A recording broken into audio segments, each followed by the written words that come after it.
The team, especially after coming off of that strong tournament showing at Owensville. You think that's going to carry through to the tournament at St. James, Bill? Well, I tell you, ever since we came back from Christmas break, we came in and we tried to iron out the things that we were having problems with before the break. And ever since we went over to the Owensville tournament, it just seems like the team started to come around. And I think it's been fun for me and also for all the fans to see, because you knew early in the year the mistakes we were making. It wasn't, it was just the fundamental things and a few of these experienced mistakes. And as the players got their experience, they began to, come around. And in the Owensville tournament, we just saw the team really come together and gel. And one characteristic that this team has had all year is even, early in the year when we were losing games, they always had to show the ability to come back when they are down in games. And you can't teach that, and you can't underestimate that. And just like the other night in Bell, we played, on the road, a tough opponent, conference game. We got down once again, 10, 12 points, and we came back, and we ended up winning that ball game. So I think it's just a combination of they always had the ability, but they just got the experience, and those things together, they're coming together. And I think it will carry over, hopefully next week into St. James. We can have a good tournament showing there, and all the way down the stretch into the district. Bill, how about Tracy Hutchins, the MVP? Is he getting some nibbles from some college coaches, or can you say about that? Yeah, I'll talk a little bit. I tell you, Monday was pretty exciting for me because I came in here and we had a good tournament. We would have liked to knocked off Sullivan in the final, but really the whole team had a great tournament, and Tracy was fortunate that he broke the tournament scoring record with 81 points, and he was named the MVP. And Tracy is an outstanding athlete. And I think sometimes I worry that in our area we're kind of in a media gap. If you're not close to St. Louis, you're not close to Jeff City, and it's hard to get exposure. So I've been on the phone a little bit, but I've had people coming to me. We've talked with Northeast, and Northwest Missouri State, which are two Division II schools. Talked with some NAI schools, Columbia College, who's ranked 16th in the country right now. I've talked to them. Trying to talk to WashU a little bit because, not only is Tracy an excellent athlete, he's also a great student in the classroom as well. So we're trying to look for somewhere for Tracy to go to where he can play ball, but he can also be challenged in the classroom.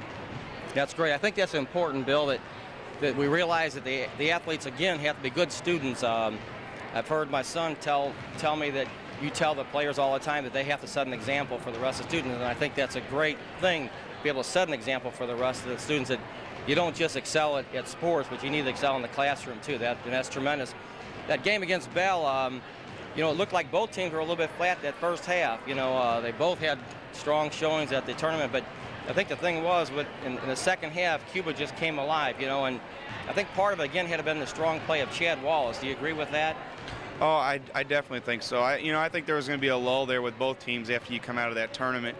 And it's just a regular season game. Even though it is a big conference game, it's just hard for those guys to get it back up to the notch it was last week. Just our guard play in general, Jeremy King and Michael Campbell and Waylon Cherry and Sieber, all of those guys, and with the addition of Chad, none of them had varsity experience coming into this year. But Chad was named on the second team all-tournament last week, and he's just done a great job settling down the club. I had some nightmares before that Waynesville game worrying about their pressure, as did most of our fans. But hey, we went out and we handled the pressure, and Chad was a big part of that because, I don't remember, maybe one or two turnovers the entire ball game. But when he's out there, he just tries to take control and run the club. And it's nice that you have a player that will do that. Also notice in the Waynesville, first they started out with a full court man-to-man press against you, and you broke that easily.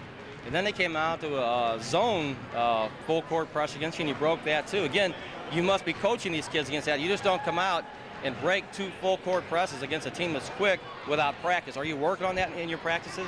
We try to, every day we try to work on, not just our strengths, but we try to work on our weaknesses. And we knew early in the year that ball handling and our ability to read and break defenses was our weakness. And a lot of times in practice, we'll just go situation work, where I'll coach one team and I'll say, okay, we're going to run this defense, and we'll switch and run this one, we'll run this one. But I'll stick my other 5 players out there and make them recognize what's going on, because even though I can stand over there and yell my head off, they are the ones on the floor, and they have to recognize and read what's going on.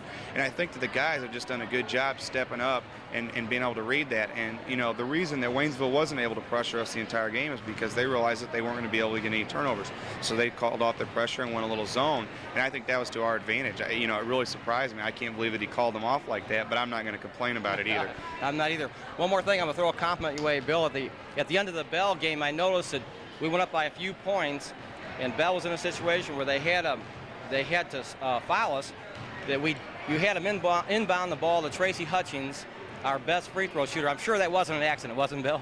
No, I tell you, if you could hear me, I know, especially in the end of that Waynesville game, we kind of, he usually is a big guy. He either inbounds the ball or he goes back to be the finisher on the break. When we get to crunch time, obviously Tracy, I'm not going to jinx him. He's hit a lot of free throws in a row now, but I'm not going to say how many. But anyway, I know at the end of that Waynesville game, we were throwing the ball into him, and he comes dribbling by my way, and I was yelling, "Don't pass it, Tracy, don't pass it."